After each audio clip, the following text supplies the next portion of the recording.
जनसंवाद खबर में आपका स्वागत। साइबर फ्रॉड बैंक सिस्टम में भी लगा रहा सेंध। पैक्स अध्यक्ष के खाता से निकाला 20,000। दरअसल घोसी एसबीआई बैंक खाता से साइबर ठगों ने पैक्स अध्यक्ष के अकाउंट से 20,000 रुपये की अवैध निकासी कर ली। इस संदर्भ में पैक्स अध्यक्ष ने साइबर थाना जहानाबाद में प्राथमिकी दर्ज कराई है। वहीं घोसी एसबीआई शाखा में भी कंप्लेन दर्ज कराया गया है।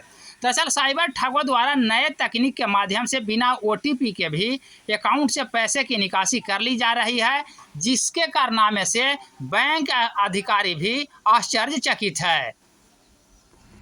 कहाँ आए हैं, क्या हुआ है आपके साथ?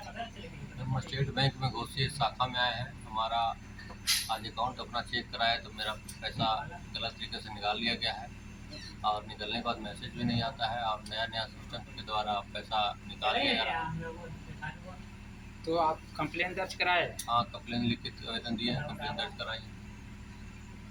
कितना पैसा का निकासी हुआ है? एक बार 10,000 निकाला और फिर कल 10,000 निकाल के टोटल 20,000 का निकासी कर ली गई। तो कहाँ दर्ज कराए हैं कंप्लेन?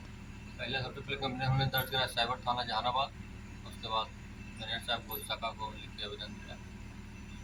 क्या नाम हुआ? रुपेश कुमार घोसी, घर? जगनी।